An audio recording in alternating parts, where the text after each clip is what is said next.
Tuesday, but this is Trekland HQ, last time I checked, and we're live. Janeway and Pulaski, fandom highs, fandom lows, Star Trek. Today on Trekland Tuesdays Live with me, Dr. Trek, Larry Nemechek. Yeah, a special Wednesday edition. Coming at you right here from the heart of Trekland through Portal 47 for some sanity, clarity, and the big picture in all things Star Trek. And want to welcome everybody here. Hey, if you are new to us on a Tuesday, well, actually Wednesday this week, jump right into the chat. I hope everybody got the memo. I hope everybody got the bulletins about our delay for a day. A couple of reasons, but we're all here. Everything is good. And we'll be back on Tuesday next week. Yeah, a lot of little stories flying by this week. Of course, hey, happy season finale to Lower Decks. Can't wait to see that. Well, okay. And happy part 2 of season 1 premiere. Yay, the return of Prodigy for 10 uninterrupted weeks. Uninterrupted weeks coming up. Big things are coming for Prodigy. They've released 5 of the screeners to the reviewers and the media. So you're going to be hearing a lot about Prodigy and a lot of overlapping of the canon streams. They've been hinting at it. If you're following folks on their socials like the Hagemans, like Aaron Walke, you'll see some hints of what's happening with the shows. But that's all the passing news. That's all awesome. Now, what caught my eye? Oh, and congratulations to Strange New Worlds, who won the Best Streaming Series Award at the 50th Anniversary Saturn Awards last night. The Saturns and the Hugos, the 2 big sci-fi awards, beat out a lot of great shows, and all the other nominations did not win, but it was an honor to be nominated. What was it? They beat out, I hate to say beat out, because they edged The Expanse, For All Mankind, Lost in Space, The Mandalorian, and The Orville. So kudos to Strange New Worlds. Ethan Peck was up for Best Actor. Lost out to, I'm sorry, Anson Mount was up for Best Actor, and Oscar Isaac of Moon Knight won that. Jess Bush as Chapel was up for Best Supporting Actress, but Moses Ingram took home the award from Obi-Wan Kenobi. And I don't want to talk about quality, but come on, guys, Strange New Worlds peeps. And Ethan Peck was up for Best Supporting Actor, and it went to Elliot Page in The Umbrella Academy. So now there was a nice tribute to Nichelle Nichols. There's a nice story at trekmovie.com today. This was just last night. So it's hot news. Good on them. That's our passing news for today. But a couple of longer term things caught my eye this week. And it struck me how, as good as Star Trek is, Star Trek fandom is, sometimes it's not so great. And the upper hand, the highlight here, of course, I don't know how you missed it because it was live streamed, and it's been 2 years in the making, 3 years actually. Starting in 2019, the Janeway Collective organized to have a statue, a bust, and a statue and a marker for Captain Janeway, fictional Captain Janeway, marking her future birthplace in Bloomington, Indiana. Of course, Jerry Taylor was a Hoosier, and so she had Janeway born in Indiana, and Kate Mulgrew was all too happy to take that up. And when they raised the money, the awesome folks at the Janeway Collective, a lot of folks you probably know, or were donors, if not organizers, got her done. And it was dedicated in 2020. During the pandemic, this time 2 years ago, and Kate came in, via Zoom, via virtual, to comment on the statue, to be a special guest. Well, it's been 2 years. Things have lifted enough. They had a wonderful special event. It was the talk of the town. It was covered in all the local media. Yay, mainstream media. And Kate came in and made comments and had some special. Had a local event there. A lot of folks came in from around the world. Best of all, it was all live streamed. The actual ceremony and flute send off at the beginning, and actually live streamed her Q&A session with the public that evening. I watched the live stream. She had actually come in from a Mulgroom family reunion in Iowa and then come over to Indiana. So if Kate brought some of that, despite her stage classical training, she had a lot of Midwest roots to her. So she was able to bring that to Janeway. This is all hindsight. Obviously, it worked. And it brings to mind again, there is Riverside, Iowa made itself Kirk's birthplace with plaques. I don't think Shatner's ever been there. I could be wrong. And then Linlithgow, Scotland, declared itself Scotty's birthplace and has markers up for that. And their local natural history museum and all has an exhibit for Scotty and for future tech and science, and Scotland's place in that and all that. So good on them. Other than that, we talked about this on a Trekland Tuesdays live before. I don't know how many. I mean, there's not a birthplace for Spock on Vulcan. There is in Vulcan, Alberta, but not on the real planet Vulcan. Nothing in Atlanta or some suburb for McCoy that I know of. Nothing in San Francisco for Sulu. Nothing in La Barre, France for Picard. So we got to work on that. But this was awesome to see. It was awesome to finally have the story come full circle and for them to be able to share it with the world in a way that, had everything gone off in 2020 without a pandemic, might not have happened, or it wouldn't have happened so accessibly. So that's awesome. So we're all counting down now till May 30th, 2336. We just have to, survive the Bell riots and World War III to get there. But that was awesome. It was awesome to see that. And I thought of that as like, what a high point.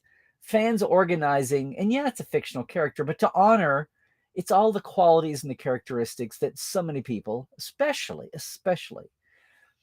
a generation of women and young girls who are hungry to see, to see role models, to see STEM education and STEM leadership, people taking down all of these career paths, no matter what they are, where they come from, what level of society they are, and what they look like. And of course, that's the core of Star Trek. Sorry, it's always been that way. To see that.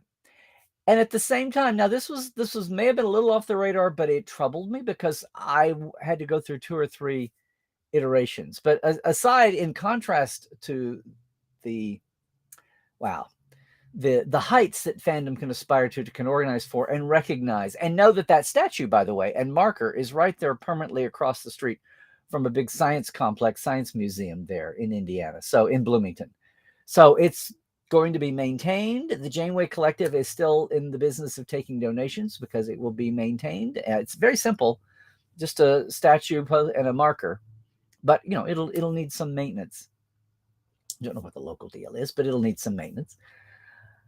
On the other hand, Lillian Radcliffe, and good for her for doing this. I knew this, but I didn't realize it had percolated up so well. Over at our friends at Women at Warp, highly recommend it. Had a piece just a couple of weeks ago called "The Double Standard of Pulaski Hate and McCoy Love," and I hate. I dislike seeing the word hate used with anything related to Star Trek.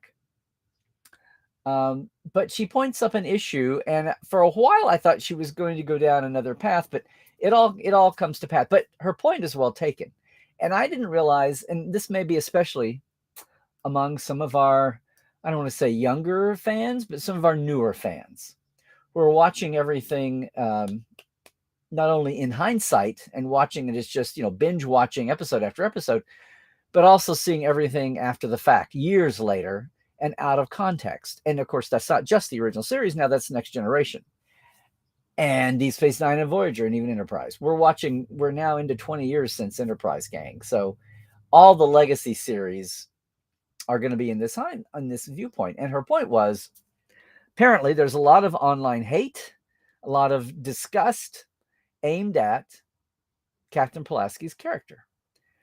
And she's breaking it down in 2 levels. One is the writing of Pulaski initially as being very dismissive, actually being very prejudiced and biased against Data. Whereas no one in the original cast who had been there since the pilot, and not all of whom knew Data. Data was a recent transfer, apparently, to the Enterprise because it was just launching. And he had his prior previous ships for that. But he wasn't even on the voyage to Farpoint Station, obviously, right? Riker, the Crushers, Geordi were all picked up at Farpoint. Troy and Picard of the regular, and Tasha were all with the ship to begin. So they at least had some time to get to know him. But it was the way that Pulaski was, well, written and portrayed, that in hindsight over the years gone by have made some people turned off against her. And that's led to maybe an unwarranted, not maybe unwarranted, but it's maybe led to a pile on Pulaski. And what Lillian is talking about here is eventually what that amounted to her was a schism, a double standard between the way a lot of fans view Pulaski. She says Pulaski hate, and McCoy love. And she goes through listing all the times that McCoy was just as arrogant, just as abrasive, and yeah, just as you could say pointy ear hobgoblin at Spock in the original series, as, and even in the Kelvin movies, you want to get back down to it, as Pulaski was with Data. And yet McCoy is a beloved character, and there's so much, she says, hate of Pulaski. Now, this conjured up all kinds of things, starting with, don't you dare start hating on my McCoy. And we've been down this, but I did see some nascent, again, latter day, fresh ideas, fresh minds, tisk tisk, Mr. Scott, some pushback on McCoy, the way there is a lot now with Kirk. And I will say that I think a lot of Kirk's womanizing some of that.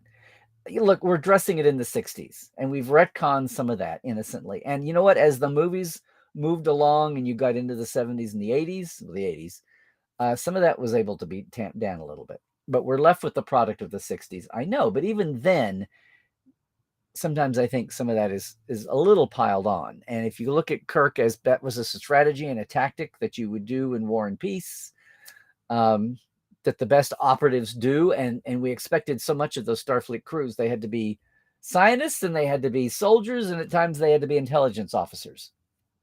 And whether they were officially wearing black pins or not, black badges, as Section 31, which wasn't technically invented yet, not canon-wise, but you know what I mean. But to turn that new lens view of McCoy, and one of the things was the way he talked about Spock. And I would say, and another example brought up is slapping LEN in Friday's Child, which is an episode near and dear to my heart, which doesn't get a lot of respect. But not only does McCoy present, for once, it's McCoy that presents the cultural briefing. And oh my God, we actually got a cultural briefing in original series. Thank you, Dorothy Fontana. But then later on being criticized for slapping LEN. Of course, after she slaps him, after he's trying to care for her baby, when she's showing a disdain for it due to cultural norms and the upbringing, the politics, mainly the politics at the time. Because obviously they have to reproduce, so their culture, I mean, they're not up to first contact, aside the fact that the Klingons already blown that up. Our modern standards of needing warp drive first, well, the Klingons have brought that, and we can say, oh, we came from the village over the hill, but it doesn't work. But I maintain, look, it was a warrior species. It was a little bit cartoon violence. It was a little bit of a joke. It was a little bit of a Bugs and Daffy, Coyote Roadrunner bit, but it was mainly, she was a warrior princess, a warrior queen. You wouldn't have thought, nobody thought that in the slapping of LAN, and she, Alana Troyes, and she had a dagger.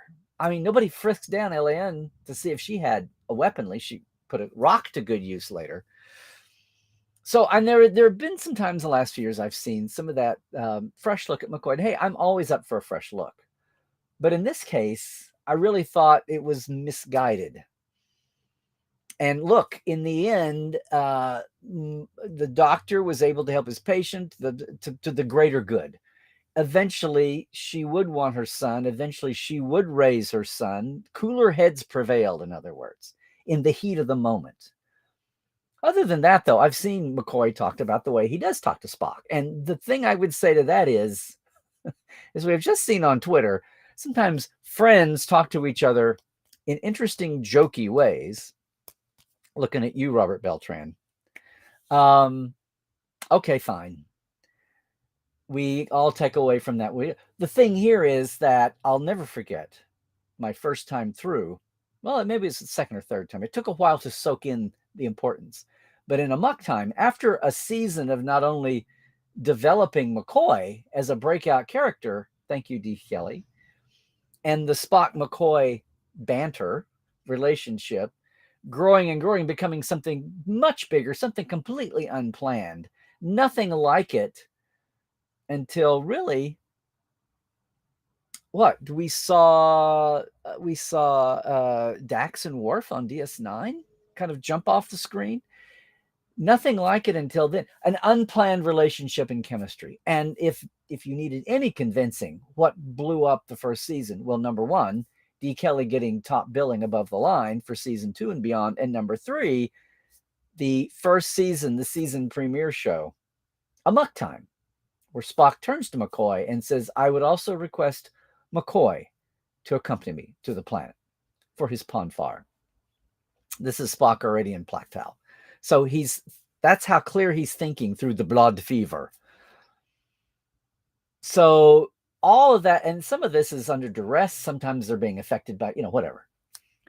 But again, Lillian's point was that it was a double standard for that to be okay for McCoy and not okay for Pulaski. And I 100% agree.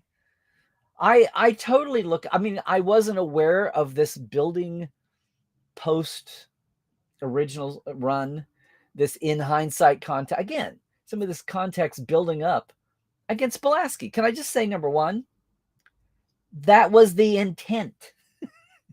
They were completely brazen. Look, stuck with having to replace Gates, and not that anybody really wanted to, but it was a Maury Hurley thing. And then the minute Maury was gone, Gates is back. Yay. To the applause for Gene and Rick and everybody else associated with it. Bob Justman didn't want to see her go, but he had stepped back by then. So it was a mistake. It was a mistake.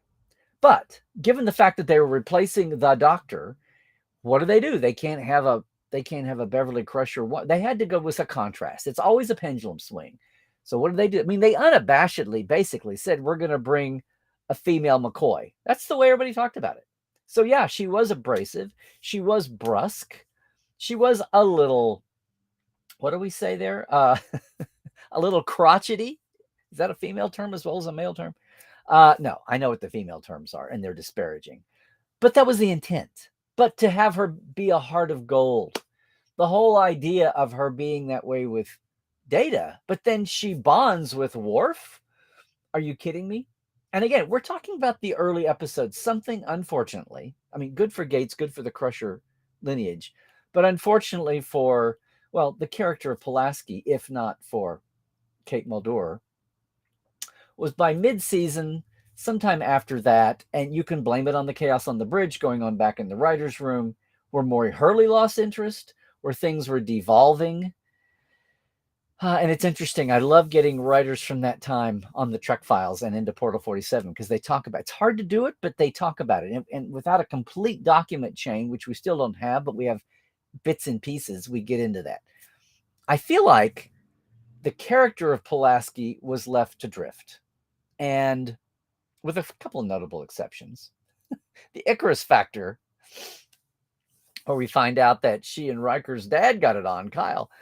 Aside from her 3 husbands, all of whom she divorced, look, I feel like it may have been a combination of the writers losing interest and then also Diana Mulder losing interest. For whatever happened, we only had Pulaski for a year, and all those original intentions didn't get a chance to play out, which is also part of the problem. The way Pulaski's seen in hindsight, I'm going to say there was an arc, folks. It was an arc. They were trying to come up with something interesting for her. And so, yes, she calls Data a machine. She's saying data, which was actually the original pronunciation for Data until Patrick Stewart's British got in the way. And then everybody had to say Data. So it's funny that she goes back to that.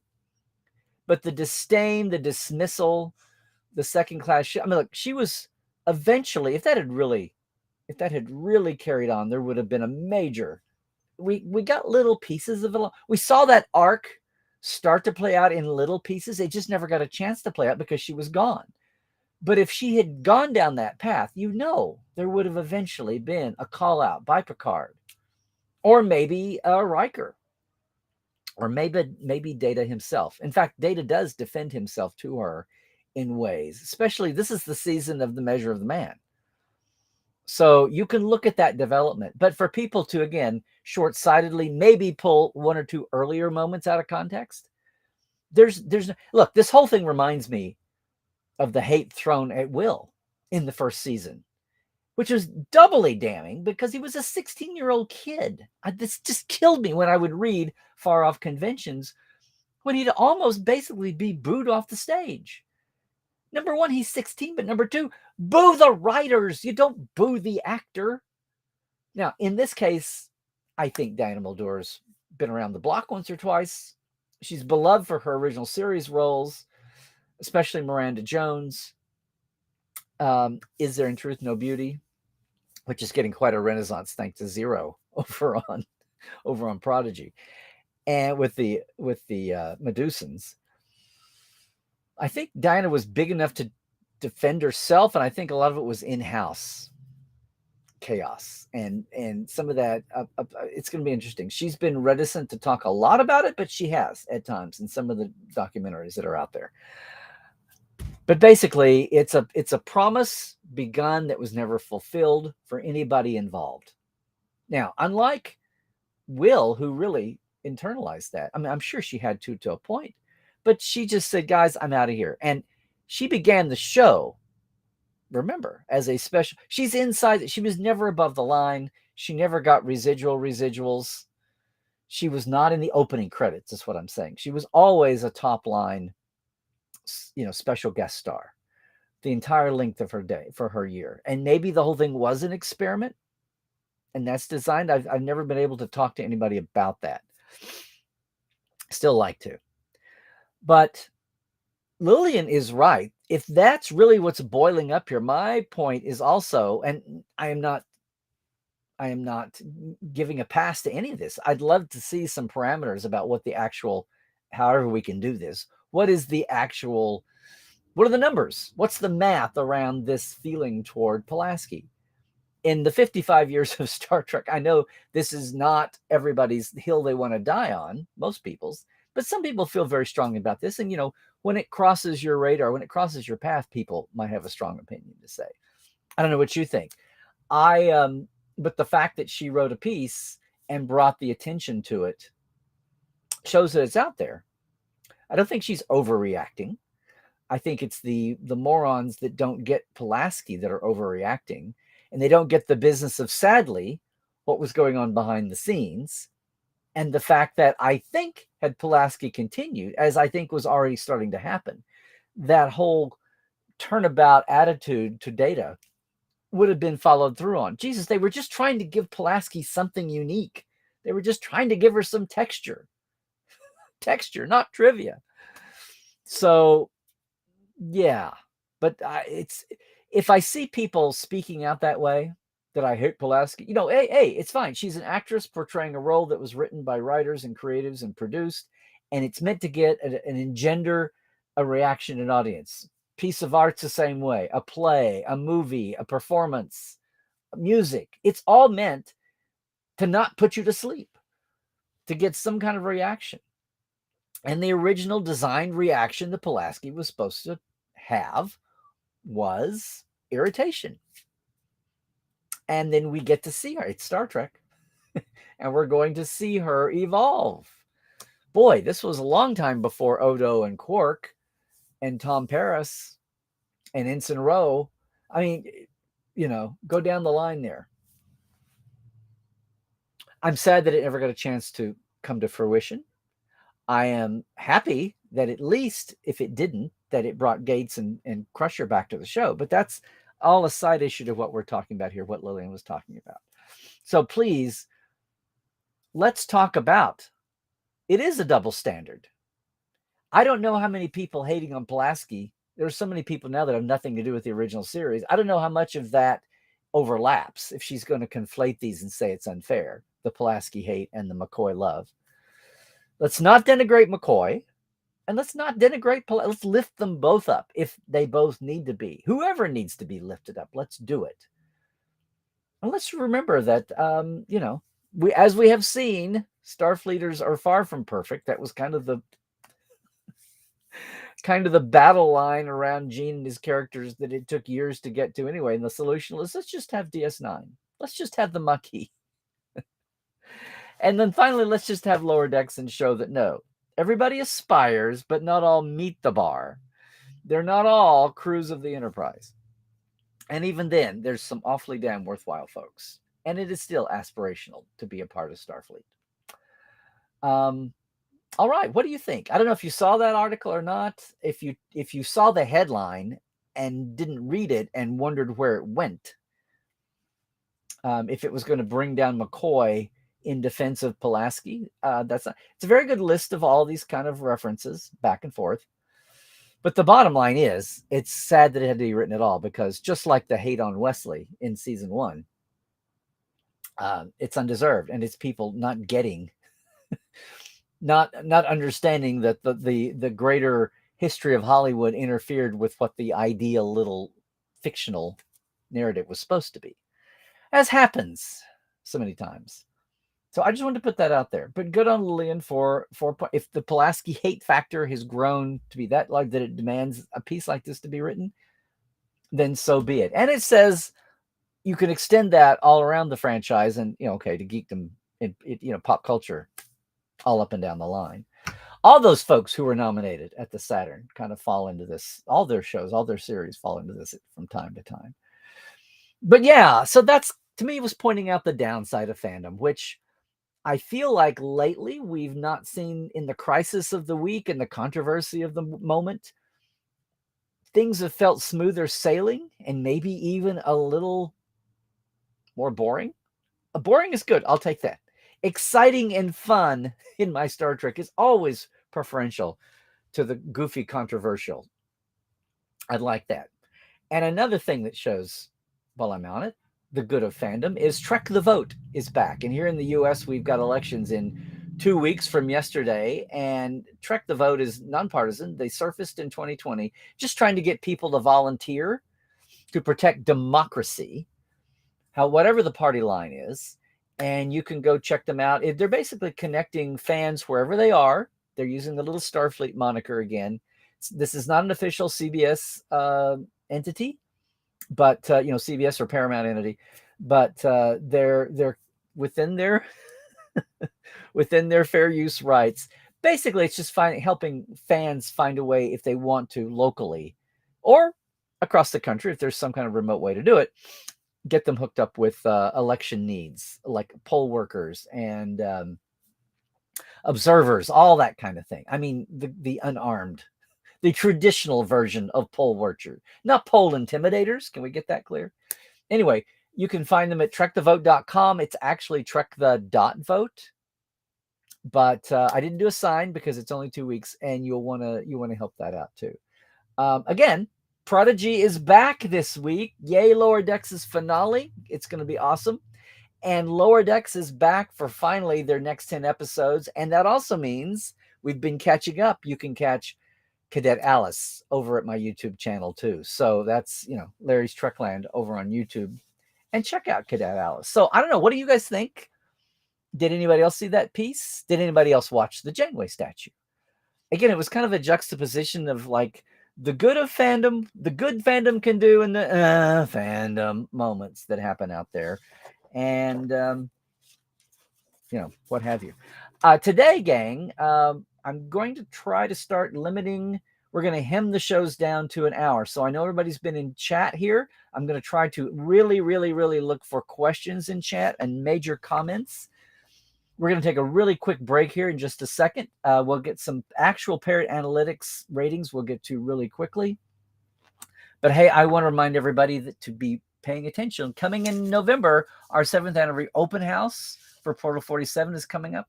We'll let everybody in the door for that special open house, as opposed to all of our monthly goings on, all the telebriefings that happen, our roundtables, our guest nights. That's coming up. I do also want to thank, of course, our Patreons once again, as we do every week. So thank you and our TTL Club. Thanks, Diana Hopkins, Lawrence Todd, Keith Rombach, Blaze K, Robin Wilson, Anne-Marie Siegel, Justin Porteous, Nathaniel Robinson, Andrew Jazimski, and Pranakasha Productions, and our TTL Live Wires, Rusty Harrell, Hubbard Gunn Johnson, Robert McLean, Alan Hoensi, J.R. Poole, Byron Bailey, Dave Gregory, Gay Clevin Lundstrom, and Casey Shafsky. If you want to jump in on the Patreons, it's patreon.com/Trekland Live. It's just a $5, $10 level. It supports a shout out and working on access on the access portal for you live wires to access all the past portal 7 years nearly now of monthly behind the scenes interviews. One more time to remind you, if you enjoy a new kind of Star Trek experience, next summer, its own standalone event, our West Coast Away mission, where I team up with Geek Nation Tours. It's 10 days in July in LA, in San Francisco. You can even check that QR code there. But you can go to geeknationtours.com and see all their tours, or you can just go to larrynemichek.com and click on the link, which is also where, if you are cruising on the official cruise next February, we keep honing this. You can come take a day cruise, a day tour, an LA Away Days specified tour the day before you disembark or the day after you come back on February 23rd or March 3rd. It's a limit of 18, so you want to check that out at larrynemichek.com as well. And hey, it would be remiss if I didn't mention, yes, there's a Trek Files. We're back in the fan mailbag from the 70s. John Champion and I tackle it this week on the Trek Files over at facebook.com/the Trek Files or wherever your podcasts are caught. And right now through Sunday, this will be dated by the time you all see this later, maybe, but through Sunday is another one of these 35. It's the early access sale. TeePublic is saying, if you want to get mine or anybody's, if you want to order something and be on top of mailing limits for the holidays, this is the time. We've got some new designs up and some are coming. So check that out. Did I get everybody? Did I get everything mentioned? I think I did. We're going to take a real brief break here for the YouTubers who are watching live, just so I can stay healthy, everybody. Hasn't gone away. And now we're in flu season. So do with that what you will. Stay woke, check your sources. Again, we're in the thick of it here in the US with our elections. It gets crazy all over Europe, I see as well. Check the sources. Be open to something you didn't know about, but just make sure it's coming from a reliable place. And trek well, everybody.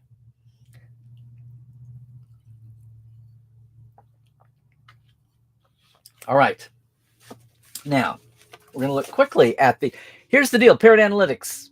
They're trying to track digital shows. We've been watching them since Discovery's start.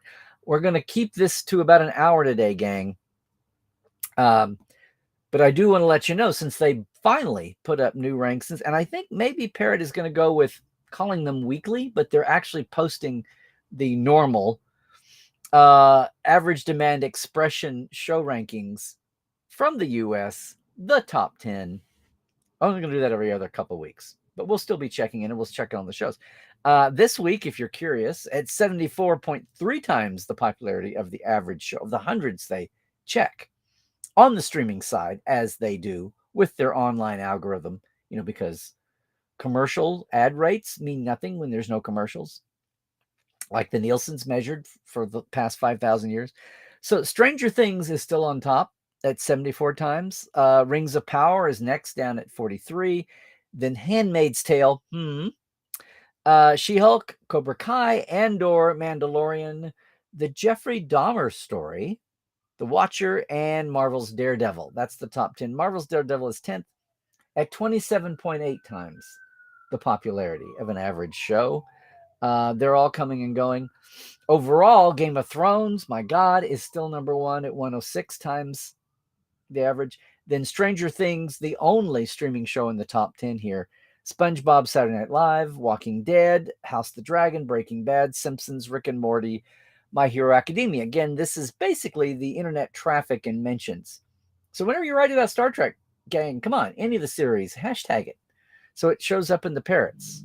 If that seems a little tilting at windmills, so be it. But that's how CBS All Access showed the demand for a Star Trek coming back, was the wheels on Netflix spinning around and around. Just very quickly, Star Trek Lower Decks 30-day trend is now up to 19.5 times popularity of the average show. That's up 15.2% as they climb to the season finale. Prodigy with the buzz is down at 12.4, but that's up nearly 8% over the trend lines, the 60 and the 90 days. Picard is still sitting at 20.2. The buzz about season 3 is, and the ship and the tech and all the that's keeping it still a point above where Lower Decks even is. And it's not even on. Its 30-day trend line is up 7.5%. Discovery is still back at 14. Down about 2%, but again, it's in its off season, so the coming and going machinations are there. Now, we're gonna get a little tighter on the chat, gang. Gonna see if we can get in and out a little quicker.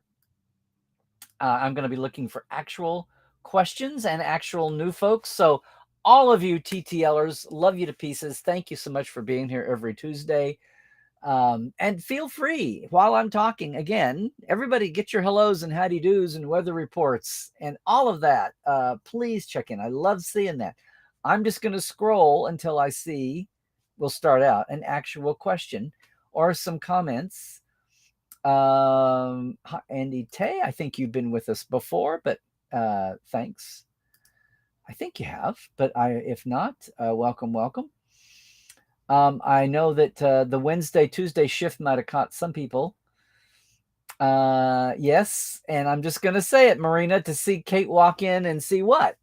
200, 300, 400 people there all around and go over and give you an Olga a hug was very telling. So good on you. That was cool. And a lot of the internet noticed it also. Yeah. Snub for major awards. Well, it's the sci-fi and syndication and now streaming, but now streaming's got its own realm. So we'll see. But at least the Saturn Awards are sci-fi and fantasy. So yes, and thank you. Actual question. Okay, Andrew. Does Wednesday Larry look different than Tuesday Larry? Yes, you can't tell that I've got my Wednesday makeup on. You can't tell. Special. There you go. You live in Iowa. Didn't Shatner do that parody film? Oh, yes, Marina. You and 4,700 other people have corrected me. I saw the exhibit. I finally got to go to Riverside. I saw the invasion of Iowa just on me. That was a finger on stun, by the way. Hi, Anne Marie. Yes. And I have something to show you in the world, too. So thank you for that reminder.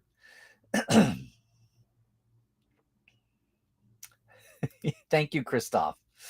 I am one day older and probably deeper in debt as well. Hey, Fathery. I got you back on Twitter. In the good way. In the Spock McCoy kind of way.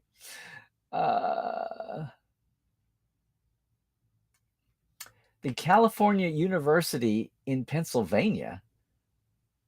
2 days ago, their mascot is Vulcan, but not the LP. Yeah, the god Vulcan, right? The Forge of Fire.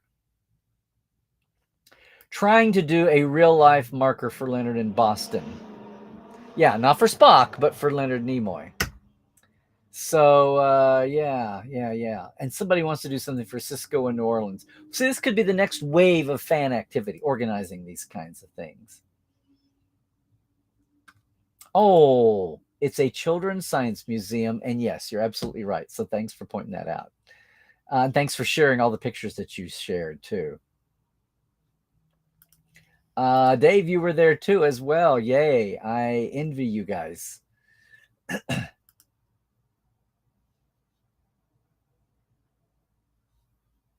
Oh, Melanie.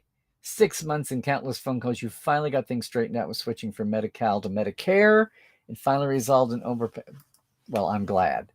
You know, what is it? Critical Care was the Voyager episode that just, it was kind of on the nose, but it totally lampooned. I don't know how many people saw it in the mainstream. What do they do for healthcare in the future? They have biobed sensor beds and doctors that get you there. Yeah, yeah, yeah, yeah.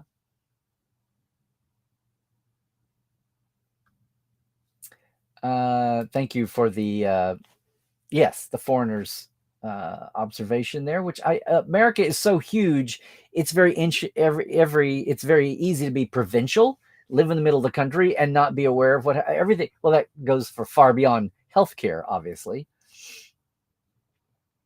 Analysis of sci-fi. Hello, are you new with us today? Analysis. I won't shorten your name for a nickname, but thanks for being with us. Unless you're coming over from another account, but otherwise,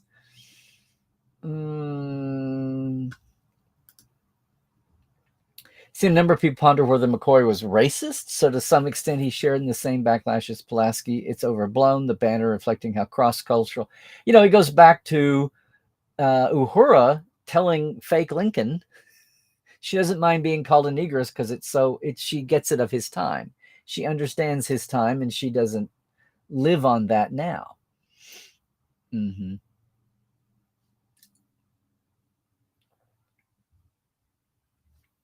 Interesting analysis. You've learned to learn from the Pulaski data relationship. Well, I'm glad. See, it's got a positive. I will just say that it was always unfulfilled. It's a lot like looking at Pike from the cage and taking that view of him until Anson Mount came along to play him. We didn't get anything really. I mean, Sean Kenny in the wheelchair really wasn't able to give you more than one or two beeps and very broad brush reactions, right? You really didn't get a sense of Pike, the real person, his real character, until Anson came along. But what needs to be pointed out is Pike is really depressed in the cage. The last tag scene, you barely start to get back to the ha-ha Flintstones ending tone that ongoing Star Trek would have been. He was really under the gun as we see him, just as we see him at the beginning of Strange New Worlds. If you had to take away the first 30 minutes or hour of Strange New, and that's all you had of Pike going forward, you would think about bearded Pike and being down and depressed and refusing to come back and all of that.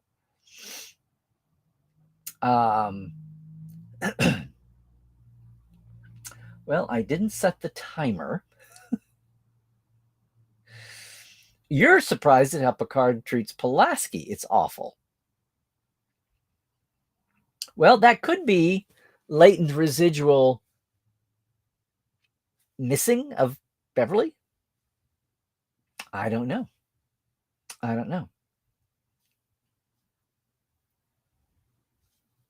Special guest was what Terry wanted to be on DS9. I had not seen that. I must have missed that somewhere, or it's only come out recently. But there you go. Yes, that'll teach you to pay attention to your Twitter streams. I didn't blanket the airwaves, okay? The issue with Pulaski was that they tried to make a carbon copy of McCoy. Well, yes, in a clunky early TNG way, right? It's not that she was a woman, it's that she was badly written. Well, again, it's not that Wesley was a whiz kid, it's that he was badly written. And I think some parts were I think her interactions with Worf and the tea ceremony and all of that were kind of interesting and intriguing. But I don't know. Steve, hey, Steve, it's up to you, man. I mean, you know, you're not quite as close as you were in Ada, but run down to Broken Bow. I didn't read your second line. Hey, there is a picture of me up in, oh my God, Kendall's in Noble. They asked me for a couple of people I went to high school with, said, can we put your picture up at Kendall's? Wonderful chicken fried steak, huge. I mean, if you're ever passing through Central Oklahoma, there are lots of redeeming aspects to Oklahoma, and Kendall's of Noble is one of them. And if you ever are in there, say Larry sent you. Okay. Um, oh, as a lifelong fan, calm, good, trust me. I'm a Ghostbusters and Star Trek fan. In 2016 was 26 was stressful. Yeah, yeah.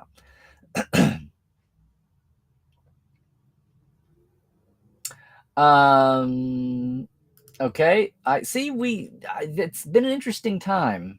I see some commentators really bashing. I mean, it's really going to be interesting to see how the generations play out. I don't think everything is as stereotypical as it sounds. I know my kids are not quite in the stereotypes of their generations. I'd like to think it was good upbringing, some leavening there. But a lot of times I think it's just a lack. What, my whole life, whether it's history or it's, I don't know, stamp collecting, whatever it is, I think my whole life is devoted to bring the context. Bring the context. We can always use more context. Context is not for kings. Can I just say that? Thank you, Captain Lorca. No, thank you. Mm-hmm. You don't see her as badly written, Scott. You see the other characters, the way they treat her was badly written. It's like no one has ever experienced working with someone new in their entire Starfleet careers. Well, they were all supposed to be perfect. And Casey Shafsky. You know why I do that, Glenn? Because Casey gives a little above the minimum 10. So I feel like I need to do something a little extra special for Casey and thank him and recognize that. And I don't think I've ever mentioned that to him either. Just published an interview with Tim Russ. Good deal. Good deal. Parrot Needle plus a minute. There we go. And that was at, okay, 1417. Well, then good. Okay. Yes. Humble pie, Marina. Jupiter's, but yeah, the Jupiter Awards. They had to stop the Jupiter Awards, but they've restarted them now. They're calling them the Jupiter Twos. Okay. You have to go to Jupiter Station. Okay, fine. We'll get that. It's the Titan. Except that's Saturn too. Let's do the jump to the left. Yes.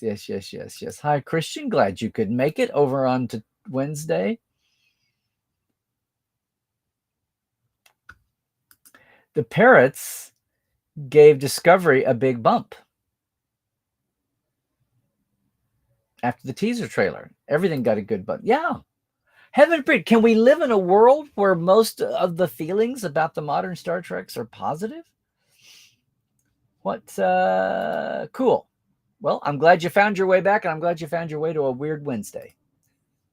Because we've got guest night tonight in the portal for all you portales. Laura Banks, who is way more than just an extra in The Wrath of Khan, Khan's navigator. And she has a book coming and getting back out on the Khan circuit. Her second convention, infamously, was the Khan of Wrath. So there you go. Yes, we're in an overlap week. We definitely are.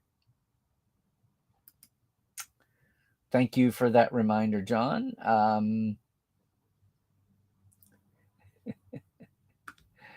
The Trek Files fan letter was cute today. Oh, there was like 5, I think. So 5, we may have had more than 5. Yeah, we do that once a season. We try to get fan letters out from the Times. That's how it goes.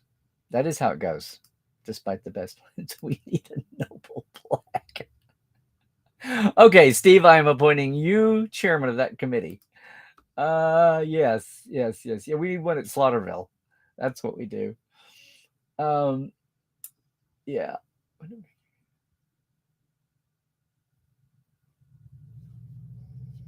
This is true. Now, whether she wants to be involved in how they approach her, who knows? I finally did meet her and was intending to interview her, but we got waylaid at FedCon the last time I was at FedCon. She was actually a guest. So she came over for FedCon. Oh, hello, SS. Now I know this is your first Tuesday, or at least your first time to de-lurk. So thank you. I appreciate that. That's very kind. We need a Rocky Horror Lower Decks episode. I don't know how the license rights would work out on that. Hey, wow! End of the chat, gang. Well, that made it easy. Did I just not put? Did I probably didn't bring a lot of you along for Wednesday? De-lurk. Yeah, I guess that's not a word. Did I just invent a word? Like decloaking, only you're going to de-lurk? Come out of lurking mode? I don't know. I think we're at the end of the chat, gang, without even having to have it be announced. So there we go. Is that it? That's great. Yes, the Enterprise cast once did dress up as Rocky. It was for the Halloween. Well, Christoph, they had a lot of they had an Employee of the Week award every year at Halloween. They would have a Halloween dress up contest for the crew, like at lunch hour. And there was a big ensemble did Rocky Horror one year where, yeah, Scott was Rocky. Like Mike Westmore was one of the attendees of the party at the beginning. And there are pictures. There are lots of pictures that are out there. But that was the reason. Boom. There's some deep diving for you. Hi, May. Now, I know you've been around with us before, but thanks for getting back here. Oh, look. Well, we've obviously been... we've obviously crossed somebody's radar threshold, and Doomsday Machine been bombed here. Thank you. Wednesday speed trekking with Larry. There we go. Well, this is what happened to a lot of folks, Melanie. Rocky Horror used to be the midnight movie at lots of cons. It was the local fan thing. Yep. Mm-hmm. Yeah, we made it to the spammers. How we've grown. So maybe that's a good time. Maybe that's a good time to say, everybody, thanks again for being with us today. Just a reminder of what's going on. If you want to jump in on our Patreon, boom, there it is. Boom, there it is. $5 and $10 a month. It's pretty simple. I keep it simple. Don't work a lot on the perks. I just appreciate the support. If you really want to jump in, get into Portal 47 with us. It's just a little more a month, and we have the roundtables with me and the Europeans. You have a global perspective, the Americans, different days. Whenever people can make it in their prime time. We have a guest every month. We have our open house. I should remind you again. The open house is coming up. The registration door is not open yet, but please pay attention. It's going to be mid-November, so be watching for that. And hey, the Trek Files is back. Thanks, everybody who's already taken a gander at it. It was out yesterday, as usual, on Tuesdays. Back in the fan mail. We do that every season.